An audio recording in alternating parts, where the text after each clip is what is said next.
장애인인데 집에서 왜 나오냐, 야 집에서 나오지 마라, 민폐다, 너 소수를 위해서 우리가 왜 해야 돼, 뭐 이런 말도 있고, 장애인들 뭐 나가 죽어라 막 이런 것들도 있고. 야 좀 거의 구라쟁이. 이제 내가 장담하는데 1년 안에 죄송합니다 영상 올린다. 큐. 내가 하는 모든 일에 열정이 넘쳐 흘러. 아니요, 전혀요.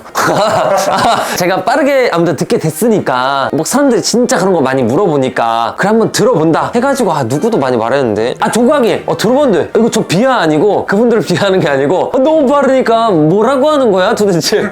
제대로 발음하고 계신 건가? 리듬이 들어가니까 안 들리더라고요.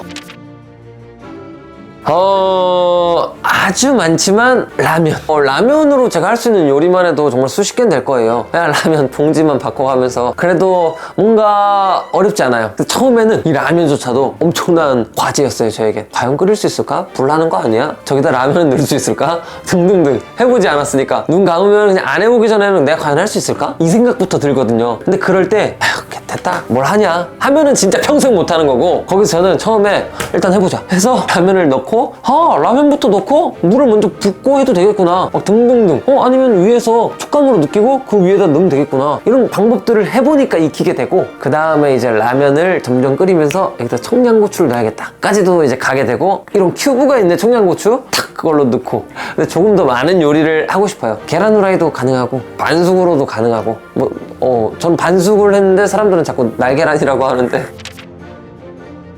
술을 따르는 팁! 곧장 따르는 술이 제가 따르기 쉬워요. 일단 술의 온도, 딱 술병을 잡고 술잔을 잡아요, 제가. 여러 번 따르다 보면 무게가 느껴져요. 그리고 시간감. 자, 이렇게 간다 하고 쓱, 오케이, 지금 제가 따른 거예요, 이 정도에. 자, 간다, 오케이.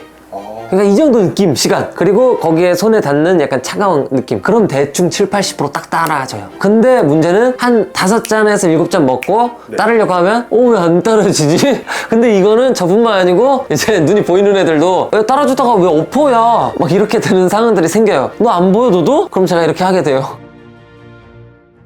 저는 한 병 반에서 2병? 저보다 잘 드십니다. 아닙니다. 네.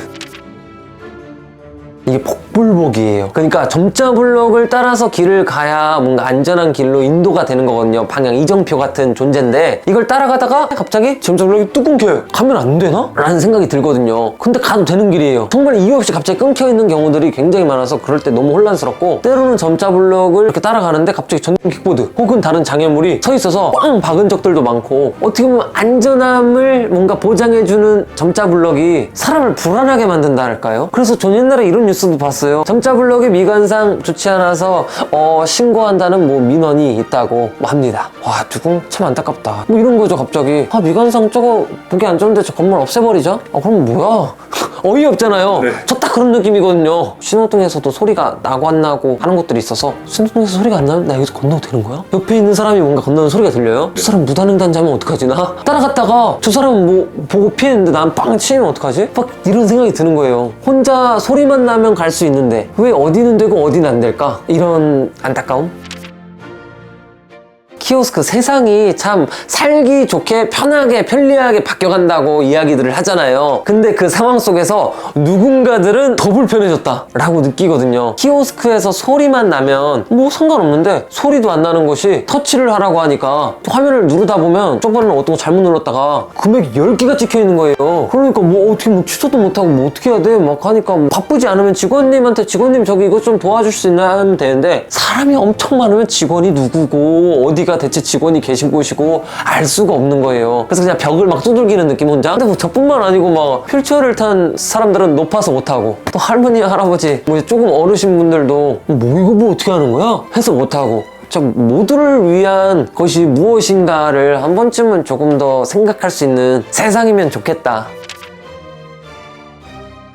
그러니까 그쵸, 이게 사람들도 잘 몰라서 이제 그런 실수들이 발생해요. 시각장애인을 보면은 내가 도와줘야 될 것 같은데? 라는 생각이 드는 분들도 계시고, 시각장애인은 실제로 잘 가고 있는데 혹은 진짜 몰라서 도움이 필요할 때도 있고, 갑자기 이제 시각장애인한테 다가와서 먼저 예를 들어 소리부터 내서 혹시 도움 필요하신가요? 하면 되는데, 먼저 잡고 도와줄게요. 먼저 잡고 도와주면은 갑자기, 그러니까 눈을 감고 있으니까 안 보이니까 누가 딱 되는 순간 우와 놀라는 거예요. 그럼 우와 뭐야 왜 그랬어요? 물어봤어요. 아, 저 괜찮아요. 아니, 도움 필요하시면 말씀하세요. 뭐 제가 이렇게 일단 계속 끌고 가니까 보는 사람도 이상하게 보일 거예요. 누가 누군가를 끌고 가니까. 그래서 그때는 사실 시각장애인이 팔꿈치를 잡을 수 있게 이렇게 해주시면 좋아요. 그래서 시각장애인이 그 안내하는 사람보다 살짝 뒤에서, 그럼 안내하는 사람의 방향이 팔꿈치로 느껴지거든요. 그럼 같이 그 방향으로 따라가게 되는 거죠, 안전하게. 그래서 그럴 때 그냥 말로만 먼저 혹시 도움 필요하세요? 이 정도 물어봐주면 그게 베스트인 것 같아요.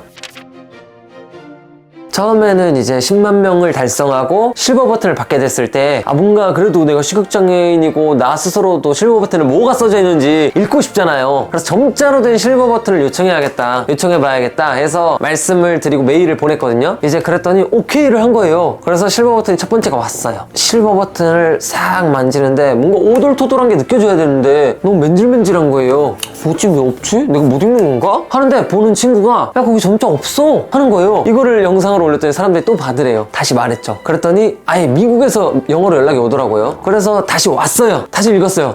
뭔가 느껴진다. 점자를 읽는데 뭔가 이상한 거예요. 보니까 원래 써져 있어야 하는 글자에서 앞 글자 알파벳만 다 빠진 거예요. 그래서 저는 원샷 한 소리인데 O랑 H가 빠진 거예요. 그럼 네샷 안 소리 되거든요. 그리고 막 프리센티드 대신에 P가 빠져서 리센티드. 그러면 이게 분노하다라는 뜻이더라고요.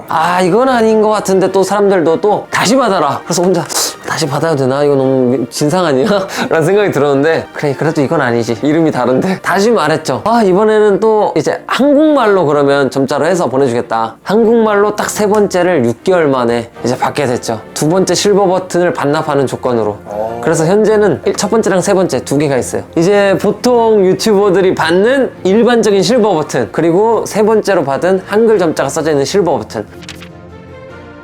사람들이 생각하는 시각장애인의 이미지가 있나 봐요. 일단 시각장애인은 일단 선글라스를 꼈을 거야. 선글라스를 벗었으면 무조건 눈이 이상할 거야. 그 눈이 이상하다는 것도 되게 다 사람마다의 기준인데 눈이 이렇게 정면을 바라보진 않을 거야. 등등등 여러 가지 사람들이 생각하는 그런 편견적인 이미지. 드라마에도 그런 것들만 이제 시각장애인이라고 묘사가 되었으니까. 그래가지고 제가 딱 나타났을 때 쟤 시각장애인 아니야. 쟤 시각장애인일 수가 없어. 내가 아는 시각장애인은 저런 사람 없어. 근데 시각장애인 수가 25만이거든요. 그 안에 정말 다양한 시력과 병명을 가진 사람들이 많거든요. 저 같은 경우는 이제 시신경이 안 좋아진 거라 신경 자체에 변형이 온 거기 때문에 눈동자에는 크게 변형이 없어요. 오히려 백내장, 녹내장 뭐 이런 식으로 왔을 때 눈의 색깔의 변형이 오고, 이제 저는 아무튼 유튜브에서 저는 카메라가 보이지 않지만 일부러 이렇게 카메라를 손가락으로 맞춰서 시계 방향으로 사람이 알려주면 보고 하거든요. 네. 야, 카메라를 어떻게 봐? 야, 좀 거의 구라쟁이. 이제 내가 장담하는데 1년 안에 죄송합니다 영상 올린다. 그러면서 제가 예를 들어 편의점에서 과자를 떨어뜨렸어요. 과자 봉지 크잖아요. 과자 떨어지면 그리고 슝 하고 이쪽으로 안 날아가거든요. 떨어지면 그냥 밑으로 툭 떨어지지. 그래서 그냥 딱 주웠어요, 제가. 그냥 손 밑에 뻗는데 닿더라고요. 시각장애인이 떨어진 과자를 어떻게 주워. 그래서 이런 것들로 주작이 계속 생겨나고, 그래서 제가 보여줬어요. 저 명학교 졸업했으니까 담임선생님도 만나고 저 진단해주는 의사선생님도 만나는데 이 주작이다, 쟤. 이거는 뭐 매년 그냥 꾸준히 해야 되는 컨텐츠구나, 그런 생각. 믿지 않는 사람들에게 그래서 집중하지 않아야겠다. 그리고 악플 같은 경우는 사실 진짜 다양한 것 같아요. 제가 그래도 시각장애인 13살, 13살이 됐으니까 최대한 많은 경험을 하고자 노력을 했었거든요. 그래서 그런지 악플을 보면 저의 예상 범위 안에 다 들어있는 것 같아요. 주작은 이제 좀 내성이 생겼고, 그래? 나 주작이래! 그래서 이렇게 하게 될 수 있었고, 장애인인데 집에서 왜 나오냐? 야, 집에서 나오지 마라. 민폐다. 너 소수를 위해서 우리가 왜 해야 돼? 이런 말도 있고, 장애인들 나가 죽어라. 이런 것들도 있고, 별의별 입에 담기 상스러운 말들이 쭉쭉쭉 있어요. 근데 진짜 소수를 위해서 다수가 왜 해야 되냐, 이런 말들도 참 많지만 그 관점을 조금 서로 바꿔야 되는데 그것도 좀 안타까운 부분 중 하나예요.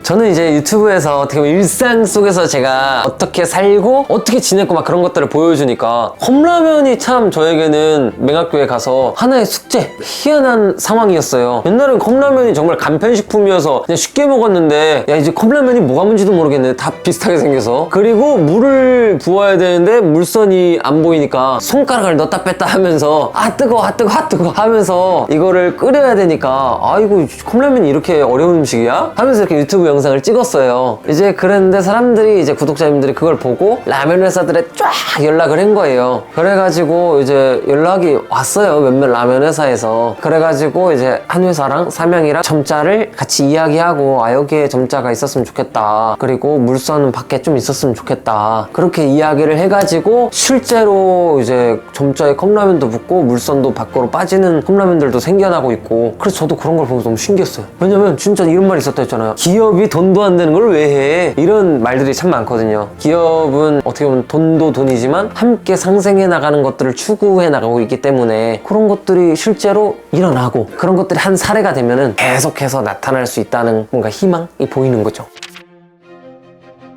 이거 참 어렵긴 한데 그냥 저는 아무래도 말하는 거를 좋아하는 것 같아요. 사람들이랑 말했을 때 내가 살아있다라는 기분을 받는 것 같고, 그 말하는 것도 이제 의미 있는 거를 했을 때, 그리고 내가 하고 싶은 거를 그냥 즐겼을 때, 그때가 좋은 것 같아서 그냥 저는 유튜브라는 곳이 결국 내가 하고 싶은 거를 내가 자유롭게 보여줄 수 있는 공간이어서 이것들을 조금 보여주고 싶고, 계속해서 다양한 뭔가 활동적인 거나 뭔가 이야기나 그런 것들을 보여주고 싶고, 그 결과적으로 뭐 아까 같은 컵라면이 하나씩 나왔을 때 뭔가 되게 뿌듯함을 느낄 것 같고, 나중에 돌아봤을 때 점자들이 여기저기 막 생겨나 있는 거예요. 꾸준한 이렇게 활동을 통해서. 그래서 나중에 어린 시각장애인 애들이 저한테 와서 현솔 아저씨, 현솔 뭐 할아버지 뭐 옛날에는 진짜 여기에 점자가 없었어요? 여기 이런 거 없었어요? 소리 나는 거? 이런 거를 해서 세대 차이를 좀 느껴보고 싶어요. 그런 날이 왔으면 좋겠다는 생각이 들고, 제가 책을 써보니까 유튜브로서 영상으로서 이렇게 전달할 수 있는 그 느낌과 또 책이 줄 수 있는 그 깊이? 매력이 서로 다르더라고요. 그래서 저는 책도 계속 써나갈 생각이고, 뭔가 이런 사람들에게 나의 생각, 이야기를 전달하는 게 참 재밌어서 어떤 형태로든 간에 그것들을 계속 해나갈 것 같아요.